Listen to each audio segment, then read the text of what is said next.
We hope you had a great holiday weekend. Welcome back to the Coach McVay Show, presented by Microsoft Surface. I'm JB, along with D'Marco Farr and the head coach of your Los Angeles Rams, Sean McVay. They're 6-6 and home to the Buffalo Bills this Sunday at SoFi Stadium. Let's dive into that road win in New Orleans. The Saints having a couple extra days of preparation, but you exhibited some real toughness coming back from that 6-0 deficit. We did. I was proud of our group, JB, and I really thought that it was awesome for the defense to get some of the red area stops. To just make them snap it one more time. And then, offensively, those guys only had 3 possessions in the first half. You go 3 and out, then you have a long drive, don't convert on a 4th down. That would have given us a chance to probably score a touchdown there if we make that play that I think we're capable of. And then we had another sustained drive that didn't lead to points. But getting the ball coming out of the half, for it to only be 6-0 in spite of the way that it went, I think there was a lot of optimism. There was a lot of understanding of what we needed to do to be able to execute more consistently. We did get a feel in that second and third drive of some of the knockoff that our offensive line, our backs were leveling runs off and getting downhill decisively. And I thought that was the difference in the game, being able to come out in the second half, establish the run, be able to finish 3 out of the 4 drives with touchdowns. And then defense to be able to come up with a handful of big stops, none bigger than the 4-down sequence at the end of the game. But it was a good, tough, gritty win in a tough road atmosphere, a team that had a bunch of momentum, and it's a tough football team that I got a ton of respect for. Gritty is a good word. I thought the butt and gut guys, the O-line and the running backs were great. Anytime you have running backs that are averaging close to 7 yards a carry, that means you're doing the job up front. No doubt. And you could see it's one of those deals. I see better than I hear it. We were changing the line of scrimmage. They had a lot of defensive structures that were committed to stopping the run, but I thought our guys violently set combinations. I thought they aggressively attacked. I thought our backs had good tempo to the line of scrimmage and made decisive decisions when they put their foot in the ground. I thought they ran through some arm tackles. I liked what I saw from Blake. I thought Kyron did an excellent job throughout the course of the game, and then I thought his last run was outstanding to be able to finish it, where you're able to knee it out there. In kind of a 4-minute situation, if you will, after Verse ends up forcing the turnover. Sean, you've made some performance-related decisions at other positions this season. I don't think anyone would have found fault if you did flip the switch at running back and organize that differently for this game, but you didn't. You stuck with Kyron atop the depth chart, and he responded. Why was that the case? Why did you have that sense that he was going to react that way? Well, I think you believe in the human being. There's enough experience. He's mentally tough. And there was honest conversations that we were able to have about, hey, here's what we need. Here's what we're looking for. Here's the things that you can control. And I thought he did a great job of that. Ron Gould does a great job leading that room. But you did see Blake got some more opportunities. I thought that allowed Kyron to be fresher throughout the game, but still make a tremendous impact. He had played more snaps, really. He's played as many snaps as any back in the league over the last couple years. And so how do we really make sure that we keep him fresh, get the most out of him? But his mental toughness, his physical toughness, his ability to respond when you do face a little bit of adversity and know that, hey, man, I'm right there with you every step of the way. I thought that was really cool, and I'm not at all surprised, and I know he's only going to continue to just push himself, his teammates, and everybody that he's around, to just raise the bar. What about you staying with the run? Is it more if we have success, stay with it, or is just how the game unfolds? I think it was important. It's obviously easier when there is efficiency, D'Marco, to be able to do that, but I thought our guys gave us a reason to do that. There was success, no doubt about it. But that was the type of game that we felt like we needed to be able to play. And there were some things that offensively, we weren't executing as well in the pass game, so we were able to lean on the run game. And ultimately, the players executed that phase of our offense really well. And then I think it ultimately set up some chances and opportunities to throw the football efficiently with Matthew and the receivers in the second half of the game.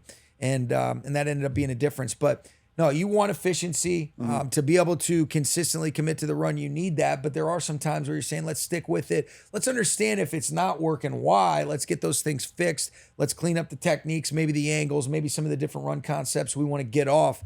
But I thought yesterday, really, throughout the course of the game, guys were able to hit blocks, do a good job of changing up the variety of some different things that they were presenting to New Orleans, but I thought they set the line of scrimmage against a physical defense. See that strain you're always talking about, No strain question. and trying to get to the next level. It was on display, and I think there's even more in the tank, and I think we can build off of that.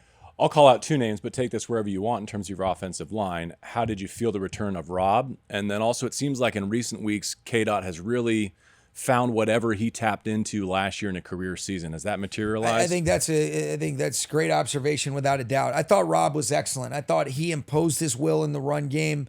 I thought, just the way he was finishing, even when you look at he and both Steve capping off to be able to push Kyron into the end zone on that first touchdown run. But Rob was great. He's just got such a good play energy.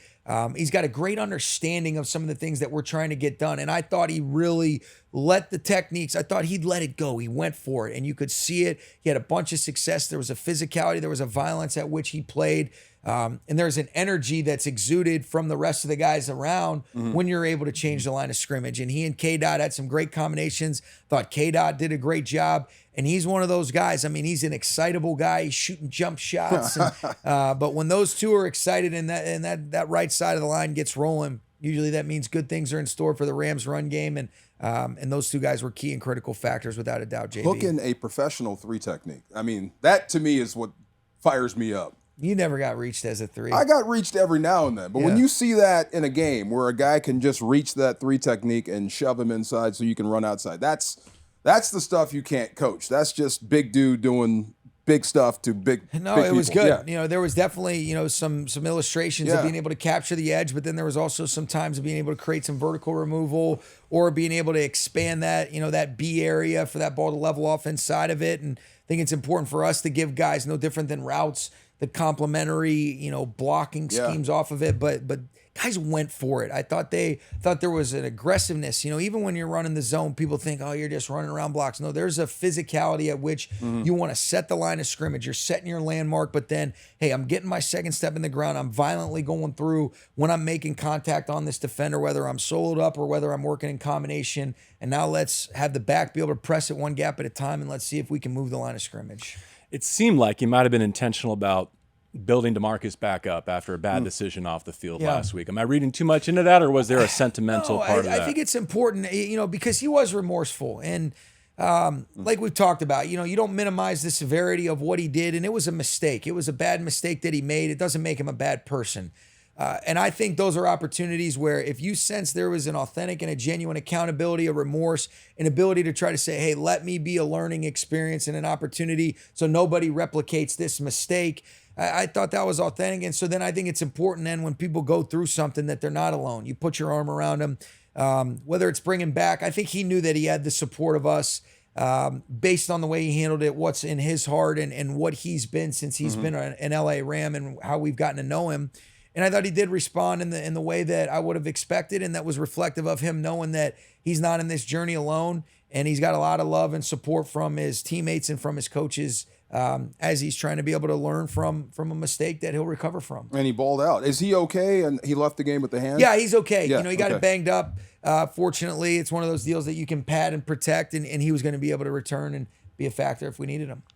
Put together a little 3-play sequence for you, because I don't know that I've ever seen a player do almost the exact same thing like Puka has these last 3 weeks, like diving catch, full extension, 3 games in a row. Yeah. You want to power rank them for us? Do you have a favorite or a highest degree of difficulty? New England, they were all Philadelphia, super New Orleans? important. I mean, the first and the third are going to be the most important. I mean, this is unbelievable right here. I thought this flipped the momentum of this game. After Fiske ends up forcing the fumble, Kobe Turner recovers it for this to be the very next play. I mean, that's full extension. And then he went drama mode, acting like he was hurt after this. But I mean, this is pretty outstanding. But it's eerie. What it shows is that he can make these plays on the right and the left sideline. When you look at how similar the catch that he made on the third down we had to have against New Orleans. I mean, this is eerily similar. I thought there was some contact at the top of the route, but full extension. He shows that he is ambidextrous, left and right here, But this was big time, and we had to have this. This was a huge conversion, unbelievable body control, and you talk about a guy laying out. I mean, he beat the ground up pretty good on both of these to get his hands underneath it. Those 2 plays, I'm not ranking one more so than the other because they were critical plays in a game that we had to be able to win. This would be the third of them for me. It's a pretty good catch, but anytime that you're full extension, when you're able to get your hands where that top hand can get over the top, that's an easier catch. Both of these were full out layout extension, not able to get that top hand over the top. The first and the third were definitely Second one's, or the last one that you just showed was big time, but I'll take the 2 games that we got the result we were hunting up. Those are definitely 1A and 1B, and then that's number 3 against the Eagles. I mean, what do you say to him when you're watching this on tape? Thank you. You're a G. You're a G and move on. Yes. I mean, wow. Unbelievable. Yes. Yeah. And I mean, really, too, you talk about it, the one against New England was unbelievable, full-out extension. What you don't see even in the one against New Orleans, I mean, Amadi ended up, it's kind of just wrapping him at the top of that route. So the strength to be able to collision, separate, get out of that, and then be able to have the awareness to make the catch on the sideline was really impressive. So you don't get the flag there. But fourth quarter, you face 3rd and 10 from the New Orleans 25. You get the neutral zone infraction. And then I see you racing down the sideline in front of D'Marco to go preview a play, it looked like, at the pylon. Hey, don't get me in trouble.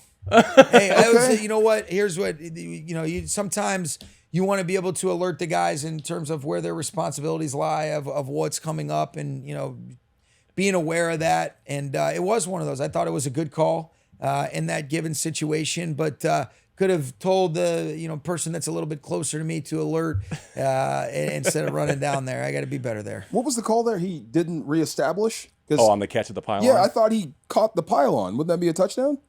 No, I don't know that they said that it was a true catch, based on getting 2 feet in, but there was definitely a PI. How about you spit it out, the ball don't lie play where you get the touchdown anyway, and the blocks from Colby and Cooper in front of him. That was big. That was really, and I'll tell you what, the level of difficulty, people just think, it's a little bubble screen. To be able to catch and turn 2 like a second baseman right there or a shortstop. Unbelievable by Matthew. I mean, to be able to get that ball up and down when you're accepting a shotgun snap to Puka, and then to be able to get Colby and Cooper to basically create a little cavity for him to be able to punch that thing in.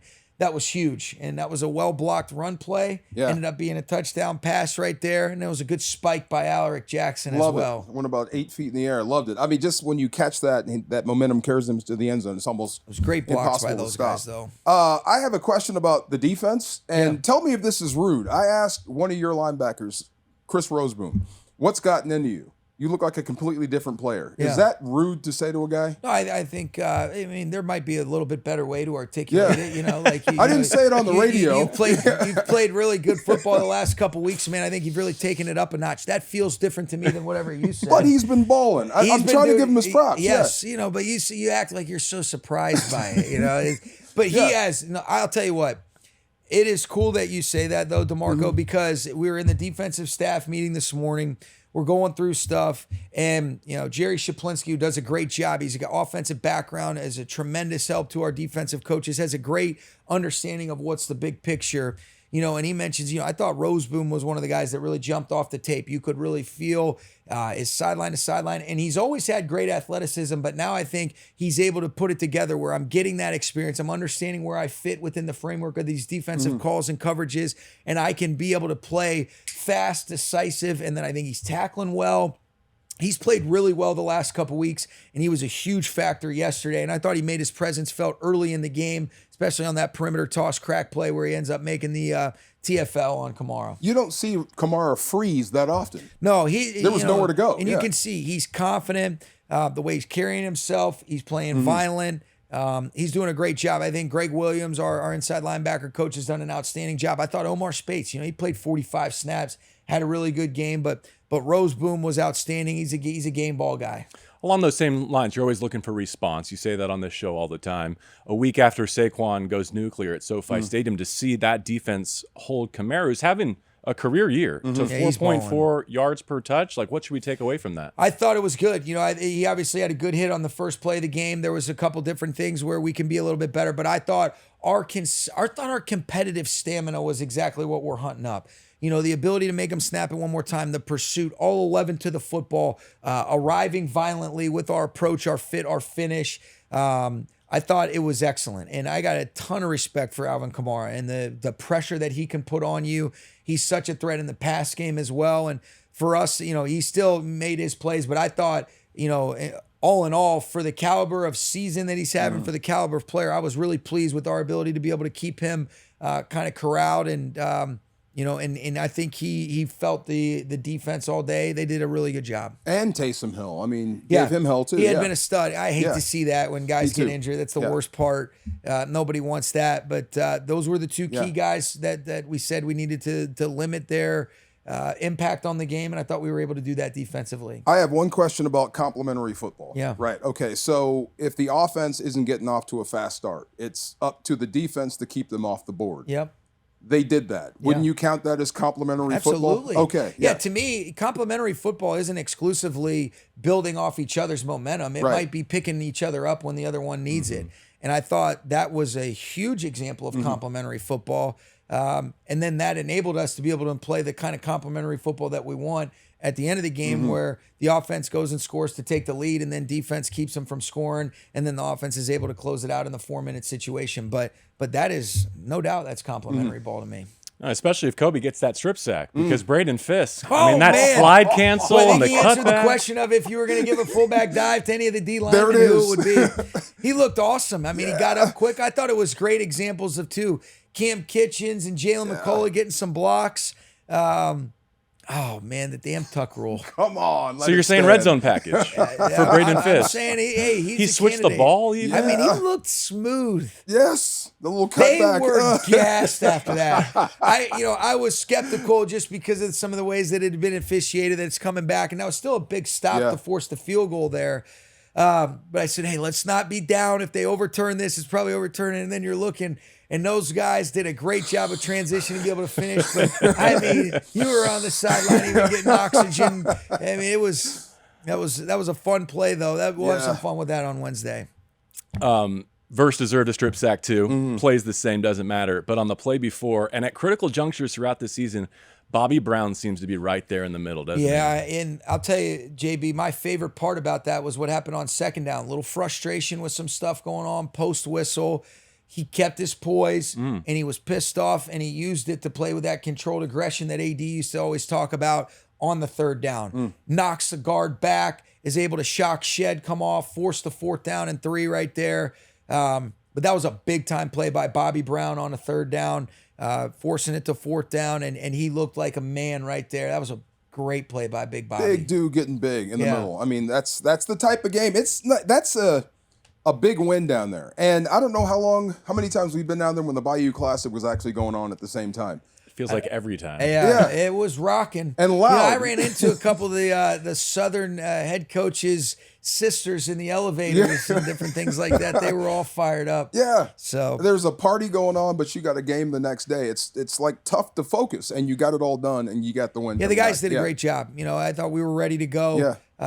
Obviously, there were some things like any game that you had to navigate through adversity-wise, but stayed the course. And I think it was, gutsy is a way that I would describe it, mentally and physically tough. And that was the type of game that we thought it was going to be, and we were able to do the things that we thought we needed to do to come away with the result we were hunting up. 2 good returns from Jordan Whittington. Where'd that come from? You know what? I thought they were well blocked. Obviously we want the holding on Omar Spates to come back. We can be in some better position, but I think, you talk about a guy that's fearless. That kickoff play is different. And when he caught it, we knew we were going to get some return ops just based on how Coach Rizzi and the Saints special teams had been approaching it.